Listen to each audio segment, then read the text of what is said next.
欢迎来到梦幻厨房，在我家，我是瑞玲 Vivian。第二个要和大家分享的是做法非常简单又好吃、营养健康的高丽菜煎饼。谁爱吃高丽菜的，请举手，举脚也可以。很好，放下你的手脚，我们赶快来准备所有材料的部分。首先准备主角高丽菜。冬天的高丽菜特别的好吃，尤其是高山的高丽菜，像这样子尖尖的头就是高山高丽菜。没有买到高山高丽菜也没有关系啦，就用普通的高丽菜也行哦。首先先把高丽菜切成细丝，不要切得太大块了，切细丝呢比较容易煎熟。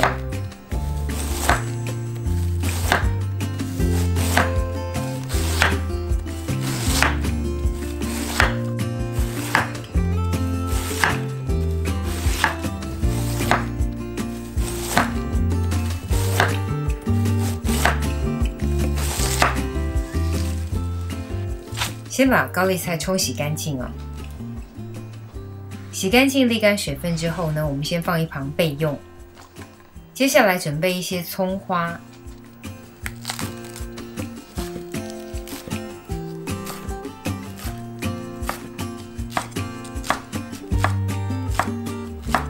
刨一些红萝卜丝，我觉得越细越好哦。没有细刨刀的，手切也可以。我觉得细一点的口感比较好哦。今天分享的高丽菜饼有2种风味哦。第一种是中式的风味，可以加上虾皮、葱花或者是樱花虾，各1.5大匙。西式风味的高丽菜饼呢，可以加上培根、玉米或是 cheese 都很适合，就看你比较喜欢哪一种风味咯。接下来来制作粉浆糊的部分，全蛋1颗。清水40克，稍微的搅拌均匀。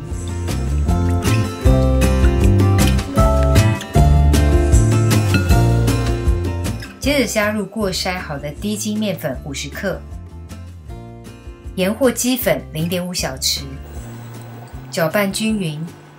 如果搅拌到最后还有残留一些粉粒哦，没有关系，静置一下就可以咯。想要饼更香更好吃，我觉得配料要爆香炒一下哦。出锅产生梅纳反应，香气才会足够哦。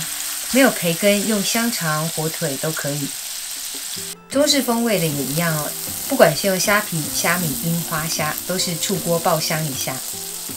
炒香的原理很简单，就是梅纳反应，香气足够了，味道的呈现真的很不一样哦。红萝卜丝呢也是一样，下锅炒一下。因为贝塔胡萝卜素是脂溶性的，跟油脂结合爆炒一下，营养素比较容易被释放，而且先行爆炒软化一下，比较不会有红萝卜丝夹生的口感。我们取洗净的高丽菜丝150克左右，加入刚刚炒软的红萝卜丝，爆香好的虾米，如果是西式的就加入西式的配料，接着加入青葱，多加上黑胡椒粉也很不错哦。接下来就是把所有的材料跟这些粉浆糊搅拌均匀哦。我的粉浆糊是薄薄的一层，我不喜欢很厚的粉。准备来煎饼咯。第一种加热的工具，我先示范用一般的平底锅哦，加入些许的冷压酪梨油或冷压橄榄油，我们开中火加热，加热至产生油纹之后呢，我们加入刚刚拌好的所有材料。不管是中式或西式风味的，都是一样的做法。因为我家呢都不喜欢吃很多粉浆糊的，所以我这个粉浆糊的比例真的算蛮少的，所以需要稍微压一下这个材料，比较能够把蔬菜粘合在一起。然后改中小火，盖上锅盖，计时6分钟。这里提醒大家一下哦，如果你想要用少油的版本呢，基本上饼就比较不容易煎得酥香哦。想要又酥又香，真的不能一点都不放油哦，可以选优质的好油，就不用担心了。6分钟到后，我们先单面划出来，用盘子辅助来翻面，就会翻得比较漂亮一点。不会抛锅也没关系，翻面之后就不用盖盖子了，否则煎不酥哦。一样翻面开盖，再煎个6分钟左右。第二种示范的工具呢是万用的调理锅，这个是插电式的。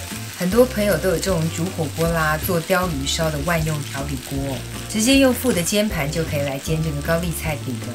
一样是开中小火，盖锅盖，单面煎6分钟左右。开盖翻面，再煎个6分钟。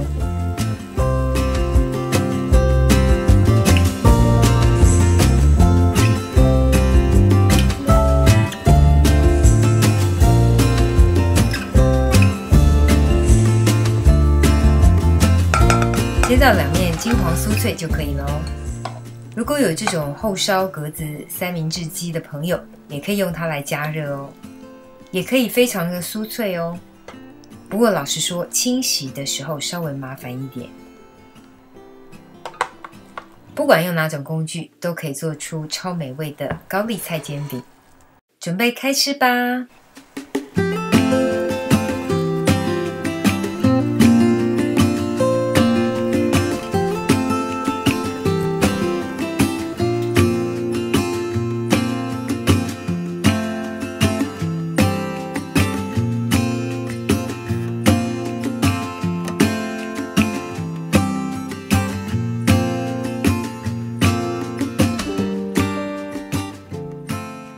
煎成一大块的就是比较厚实的口感，为了煎熟呢，口感属于比较软一点的。想要煎酥脆版本的，就是一次煎小份一点哦，薄薄的一下就煎熟了，属于比较酥脆的口感哦。两种都建议试试看，都很好吃。